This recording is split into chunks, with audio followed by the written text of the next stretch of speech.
यहाँ पे जो धान खरीदी होती है उसका रेट है 2640 रुपए। पूरे हिंदुस्तान में कहीं पे भी आप चले जाएंगे 1800-1900 से ज्यादा नहीं है। और उसके बाद बोनस 3 साल नहीं दिए ये, और जब बोनस मांगने किसान गए तो उनका लाठीचार्ज से स्वागत किया गया। इस बात को गर्व से कह सकता हूँ कि छत्तीसगढ़ इस हंगर इंडेक्स से बाहर है। मैनपाट कार्निवल एक ऐसा मंच है जहां से पहला चीज हम अपनी कल्चर को जगह दे रहे हैं। सरगुजा संभाग का सबसे पहला आत्मानंद अगर खुला है तो वो सीतापुर में खुला है।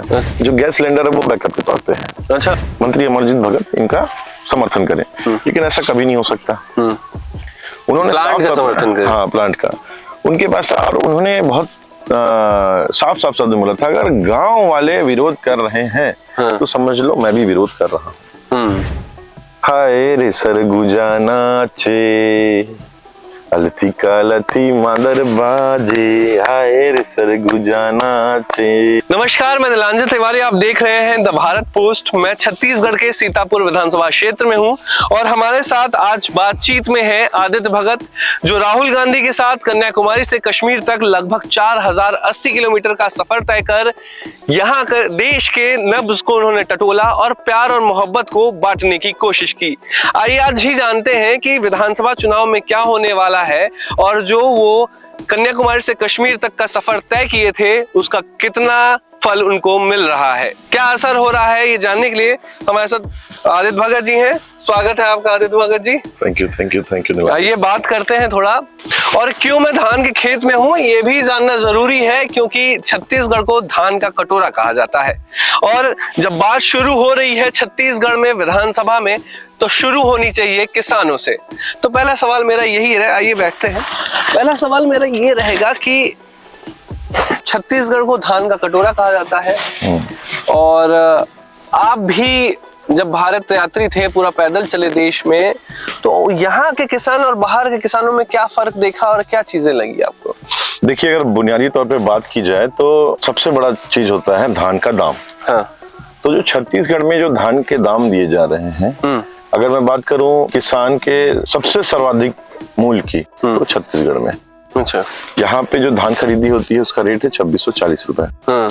और पूरे हिंदुस्तान में कहीं पे भी आप चले जाएंगे 1800-1900 से ज्यादा नहीं है। तो स्वाभाविक सी बात है, यहाँ का किसान को ज्यादा पैसा मिल रहा है तो ज्यादा खुश है। ये बुनियादी चीज देखने को मिली। और हाँ, एक चीज और मैं कहना चाहूंगा कि किसानों के बीच एक बहुत अविश्वास है कि उनके साथ आगे क्या होगा। कई बार जो यूरिया उनके रेट बढ़ा दिए जाते हैं, कई बार शॉर्टेज कर दिए जाते हैं। तो ये जो काला बाजारी है ये दिन ब दिन बढ़ता जा रहा है। इसको लेकर के किसानों के बीच एक बहुत बड़ा मतलब असंतोष है, ये पूरे मतलब भारत में हमने देखा। अच्छा, आप जैसे यहाँ पर आपने कहा कि उनके दाम की बात करें तो भाजपा भी उनको 3200 रुपए देने की बात कर रही है, तो आप क्या नया कर रहे हैं? 3200 नहीं सर, मैं आपको करेक्ट करना चाहूंगा, 3150 की बात कर रही है। बात यह है कि इन्होंने पहले भी कहा है कि हम 2100 में धान खरीदेंगे और 300 रुपए बोनस देंगे। ना 2100 मिला ना बोनस मिला, और बाद में जब पूरा किसान में था पिछली बार 1800। हाँ, तो 2100 में 1800। तो पहले भी ये झूठ बोल चुके हैं। और उसके बाद बोनस 3 साल नहीं दिए ये, और जब बोनस मांगने किसान गए तो उनका लाठीचार्ज से स्वागत किया गया। तो किसान के मन में तो इनको लेकर के बहुत क्लियर मैंडेट है कि भैया ये जो लोग हैं इनकी बातों में कोई सच्चाई है नहीं। और ठीक वहीं अगर मैं बात करूं भूपेश बघेल सरकार की, तो उनका बहुत क्लियर इमेज है और भरोसे की बात है। क्योंकि अगर मैं आपसे कुछ कहूं और वो नहीं हो तो आप स्वाभाविक से बात सोचेंगे कि यार ये शायद सही बात नहीं करता है। तो इन बुनियादी चीजों में कांग्रेस सरकार ने बहुत अच्छा काम किया। और भूपेश बघेल ने जो बोला था बतौर कांग्रेस के स्टेट प्रेसिडेंट होने के नाते, उन्होंने निभाया इस चीज को। जब भरोसे की बात आपने कही तो भरोसा फिर से जताया है कर्ज माफी का। पिछली बार भी आपने कर्ज माफी वाला जो दाव चला था, ये कैसा दाव है? देखिए, दाव से ज्यादा ये किसानों की जरूरत है। और जब मैं बात जरूरत ही करता हूँ तो आप समझेंगे कि जो पिछला 5 साल का कार्यकाल था कांग्रेस पार्टी का, इसमें लगभग 2.5 साल तो कोरोना के थे। और कोरोना के समय में हमने देखा कि लोग घर से निकल नहीं पा रहे थे। तो ऐसी स्थिति में किसानी क्या होगी, और जो लोग कर्ज लिए थे वो अपने दिनचर्या में जो उनका बेसिक नेसेसिटी था उसमें यूज कर लिए, और ऐसे तमाम कई सारी जो फसलें लगा के रखे थे उनका फसल पूरा नहीं कर पाए। तो ऐसे कई सारी चीजें हुई हैं जिसके कारण से मुझे लगता है कि ये जो कर्ज है जिसमें फिर से किसान डूब गया था, क्योंकि एक वैश्विक आपदा थी, इसमें कोई एक व्यक्ति परेशान नहीं है, कई लोग परेशान हैं। और जब किसान जो अन्नदाता है हमारा, उसको तो बचाना हमारा जिम्मेदारी है। तो ये हमने इस चीज का निर्णय लिया, और ये डायरेक्ट किसान को बेनिफिट देने वाली चीज है। अच्छा, किसानों को आपने बताया कि उनके एमएसपी पर आप काम कर रहे हैं, कर्ज माफी पर काम कर रहे हैं, फिर क्या जरूरत पड़ी कि 35 किलो राशन बांटा जा रहा है? देखिए, इस सच्चाई से तो कोई नहीं भाग सकता कि हमारे देश जो हंगर इंडेक्स है उसमें कितने नंबर में आता है। ठीक है, मैं इस बात को गर्व से कह सकता हूं कि छत्तीसगढ़ इस हंगर इंडेक्स से बाहर है। अच्छा। हमारा अगर कोई रैंकिंग आता होगा तो हम टॉप 20 में आते होंगे, बहुत ज्यादा हुआ तो। और जब कंट्री एस्पेक्ट में हम बात करें तो कंट्री का जो रैंकिंग है वो 107 या 8 का है ना? तो ये अपने आप में चिंताजनक है। लोग भूखे हैं, लोगों के पास खाने को खाना नहीं है। आज जब आप इस धान की खेत में बैठे हैं तो आप इसको ये भी समझना चाहिए कि पूरे हिंदुस्तान में कितने जगह है जहां पे धान लग ही सकता है, इसकी भी संख्या कम है। अगर गेहूं उगाने की बात हो तो इसकी भी संख्या कम है। तो इतने बड़े क्षेत्र पे जब हम काम करते हैं तो हमें समझ में आता है कि जो लोगों तक राशन पहुंचना चाहिए, चाहे चावल हो, चाहे दाल हो, पल्सेस हो, या तमाम चीजें हो, इन सबको पहुंचाने के लिए एक जो चैनल यूज किया जाता है, इसमें सबसे प्राइम क्या है? प्राइम है किसान। किसान अगर पैदावार नहीं करेगा तो आपको वो राशन नहीं मिलने वाला है। तो किसान को बचाना हमारा प्राइम ऑब्जेक्टिव है। अच्छा, किसान की बात हो गई, क्योंकि छत्तीसगढ़ के हम लोग परिप्रेक्ष्य में बातें कर रहे थे। जब हम सीतापुर के परिप्रेक्ष्य में बातें करते हैं तो एक हिस्सा आता है मैनपाट, और मैनपाट जो अपनी खूबसूरती के लिए जाना जाता है, जिसको टूरिज्म के लिए काफी प्रयास किए गए, ऐसा आपके यहाँ दावा किया जाता है। अभी यहाँ आते समय आपसे मिलने से पहले एक लोग मिले तो उन्होंने कहा एक सवाल जरूर पूछेगा। उन्होंने दरअसल मुझे किस्सा बताया, लेकिन मैं आपसे जानना चाहता हूँ कि जो मैनपाट कार्निवल है उसके पीछे का आइडिया क्या है? देखिए, मैनपाट कार्निवल एक बहुत इनोवेटिव अप्रोच है। हाँ। मैं इनोवेटिव अप्रोच इसलिए कह रहा हूं क्योंकि इसमें दो लोगों की नजर से आपको बताऊंगा कार्निवल। एक जो वहां का रहने वाला व्यक्ति है मैनपाट का, या सीतापुर का, या अंबिकापुर का, या आजू बाजू के किसी तमाम क्षेत्र का, उसके नजरिया में क्या लग रहा है कि एक सभा बांधी जा रही है जिसमें लोगों को बुलाया जा रहा है, गवाया जा रहा है, उनके लोकल आर्टिस्ट को जगह दिया जा रहा है, वो जाकर के बहुत अच्छा एंजॉय कर रहे हैं, आ रहे हैं। ठीक है, ये एंगल। अब मैं जो इस पूरी कार्निवल को एक फ्रेम देने वाले, पूरा रूपरेखा तैयार करने वाले व्यक्ति की नजर से दिखाता हूँ, अमरजीत भगत जी की नजर से, मेरे फादर की नजर से। तो मैनपाट कार्निवल एक ऐसा मंच है जहां से पहला चीज हम अपनी कल्चर को जगह दे रहे हैं। यहाँ के जितने स्कूल्स हैं वो पार्टिसिपेट करते हैं, तो बच्चों को एक ऐसा मंच मिलता है जहाँ पे वो लार्जर देन लाइफ के एक स्टेज पे खड़े हो रहे हैं, जहाँ पे उनको सुनने वाले, उनको जज करने वाले और उनको अप्रिशिएट करने वाले लोग बहुत बड़े हैं। और जो यहाँ के लोकल आर्टिस्ट हैं और जो यहाँ का लोकल कल्चर है उसको मंच मिल रहा है, जो कि आमतौर पर हमारे लिए बहुत मुश्किल है, क्योंकि हम सरगुजा अंचल में जब आते हैं यहाँ पे तो ये एक ट्राइबल बहुमूल क्षेत्र है, यहाँ पे आदिवासी बहुमूल ज्यादा है, तो जो हमारा कल्चर है वो कहाँ डिस्प्ले होगा। हम सिर्फ अपने गांव तक तो सीमित नहीं रखना चाहते, हम चाहते हैं कि पूरा दुनिया इसको देखे और इसको समझे और इससे प्यार कर सके, तो उसके लिए हम एक स्टेज बनाते हैं। अब जब मैं बात कर रहा हूँ इंफ्रास्ट्रक्चर की, तो इंफ्रास्ट्रक्चर के लिए सबसे प्राइम क्या है? फंड्स। और फंड्स किसके हाथ में है? गवर्नमेंट के, स्टेट गवर्नमेंट के हाथ में। तो जब हम ये इस प्रोग्राम को ऑर्गेनाइज करते हैं तो इसके चीफ गेस्ट कौन होते हैं? इसके चीफ गेस्ट होते हैं मिनिस्टर सर होते हैं, ऐसे व्यक्ति होते हैं जो सरकार में किसी बजट को एलोकेट करने की कैपेसिटी रखते हैं।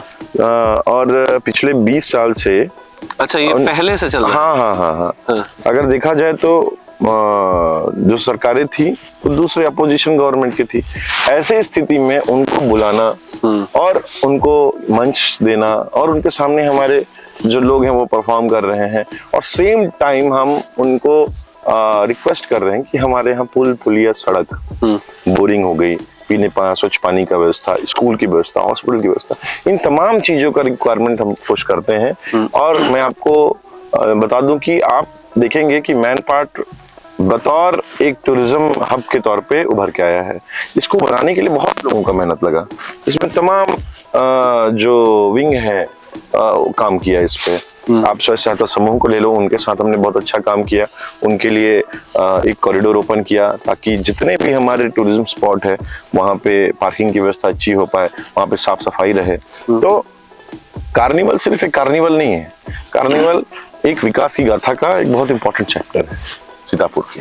अच्छा, विकास की जब बात करते हैं तो विकास जब शिक्षा के क्षेत्र में जब विकास होता है तो अपने आप क्षेत्र का विकास हो जाता है। Exactly. उसके लिए क्या किया गया? क्योंकि जो मैंने जाना आपके परिवार के बारे में, आप खुद यूपीएससी एस्पिरेंट रहे, हार्वर्ड यूनिवर्सिटी से आपने कोई कोर्स किया हुआ है और आपके जो छोटे भाई हैं वो जज हैं, जो और उनसे छोटे हैं वो भी यूपीएससी एस्पिरेंट है। तो एक राजनेता का जो परिवार है वो इतना पढ़ा लिखा, शिक्षा में इंटरेस्टेड है, तो शिक्षा को कितना महत्व दिया आपके पिताजी ने कॉन्स्टिट्यूएंसी के लोगों को पढ़ाने के लिए? देखिए, शिक्षा हमेशा से एक ऐसा टूल है, एक ऐसा माध्यम है जिससे आप विकास की गाथा में हाई स्पीड में रन कर सकते हो। तो इस चीज को मेरे फादर बहुत अच्छे समझते हैं। उनकी जिंदगी में शिक्षा का एक अलग महत्व है। वो बाबा भीमराव अंबेडकर जी से बहुत प्रभावित भी हैं और वो उस विचारधारा के भी हैं। तो शिक्षा को वो एक ऐसा टूल मानते हैं कि जिसके माध्यम से वो एक समाज में जो बड़ा बदलाव है वो शिक्षा के माध्यम से आ सकता है। इसलिए आप देखेंगे, जैसे आप अभी आपने अच्छे से बता दिया हमारे फैमिली में किस तरीके से एजुकेशन को महत्व दिया जाता है, तो सेम चीज हम काम कर रहे हैं अपनी विधानसभा में। हमारे विधानसभा में भी अभी आत्मानंद स्कूल ओपन हुए हैं और सरगुजा संभाग का सबसे पहला आत्मानंद अगर खुला है तो वो सीतापुर में खुला है। अच्छा। और लगभग 6 आत्मानंद हमारे पास है। इन अंग्रेजी माध्यम स्कूलों में जिस प्रकार की व्यवस्था है, जो बच्चे वहां पे पढ़ के निकल रहे हैं, अब वहाँ के बच्चों से जब आप बात करेंगे तो वो आपको बहुत अच्छे से सारी चीजें बता पाएंगे, जो कि हम समय में हम ये सब चीजें प्राइवेट स्कूल में पा पाते थे। अब वहाँ के टीचर अच्छे क्वालिफाइड हैं और वहाँ का इंफ्रास्ट्रक्चर बहुत अच्छा है। वहाँ पे कंप्यूटर लैब्स है, इंटरनेट एक्सेस है, कंप्यूटर मिल रहा है उनको, डिजिटल बोर्ड में पढ़ाई हो रही है। तो ये सारी चीजें हैं जिसके माध्यम से मैं कह सकता हूँ कि हम आने वाले भविष्य को एक अच्छे मोड़ पे लेके जा रहे हैं। एक अच्छा अचीवमेंट मानूंगा मैं इसको।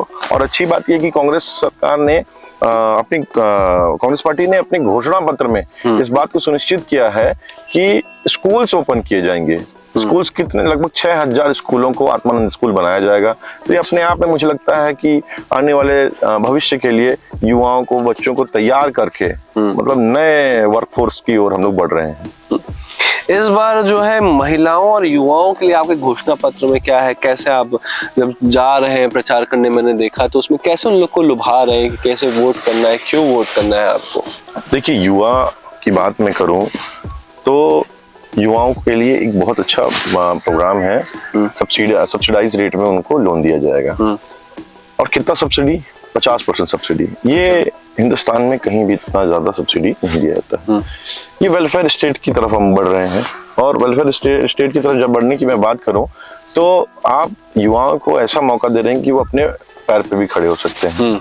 और जॉब्स की बात करूं मैं तो जॉब के लिए अलग अलग अपॉर्चुनिटी ओपन कर रहे हैं। जैसे सीतापुर विधानसभा की अगर बात की जाए तो फूड प्रोसेसिंग यूनिट ओपन किया गया है। अच्छा। हाँ, और ये फूड प्रोसेसिंग यूनिट में कौन काम करेंगे? सीतापुर के लोग काम करेंगे। यहाँ के बच्चे जो MBA किए, यहाँ के बच्चे जो टेक्निकल नॉलेज रखते हैं वो काम करेंगे। तो एक इसका बहुत बड़ा नेटवर्क और चेन क्रिएट होगा। तो इसमें सारे हमारे सीतापुर के बच्चों को एक अच्छा अपॉर्चुनिटी दी जाएगी। तो सेम इसी प्रकार के फूड प्रोसेसिंग यूनिट, रीपा के प्रोजेक्ट्स, ये सारे ओपन कर रही है कौन? कांग्रेस सरकार। कांग्रेस सरकार। आपका एक हाल ही में मैंने वीडियो देखा यूट्यूब पे, मुझे दिखा कि जब मैं यहाँ आने से पहले आपके बारे में जानकारी इकट्ठा कर रहा था तो यूट्यूब पे एक वीडियो देखा जिसमें आप कहीं किसी महिला के घर चाय पीने गए हैं और चूल्हे पर उसके यहाँ चाय बन रहा था। वो क्या कहानी, वो एक बार मुझे बताइए, मेरे दर्शकों को बताइए, जानना चाहेंगे। देखिए, चाय पीना मुझे बड़ा पसंद है। हाँ। और खासकर लाल चाय। अच्छा। लाल चाय पीना मुझे बहुत पसंद है। तो हम लोग जनसंपर्क कार्यक्रम में गए थे। हाँ। सबीना जो बहन है हमारी, हाँ। वो बोली कि आप चलिए चाय पिलाते हैं आपको। हाँ। तो मैं बोला चलिए आपके घर चलते हैं। और मतलब क्यों नहीं, मन में एक ऐसी उत्सुकता हुई कि चलिए आज आपके साथ चाय कैसे बनाते हैं मैं देखूंगा। अभी कहने वाली बात तो ऐसी है कि मैं खुद भी चाय जिस तरीके से गांव में बनता है वो समझना चाहता था। वहां पे मैंने चूल्हा भी देखा और साथ में गैस सिलेंडर देखा। और जब गैस सिलेंडर देखा तो मैं सोचा गैस में बनेगा, ये हो सकता है बैकअप के तौर पे हो। लेकिन पता चला जो गैस सिलेंडर है वो बैकअप के तौर पे है।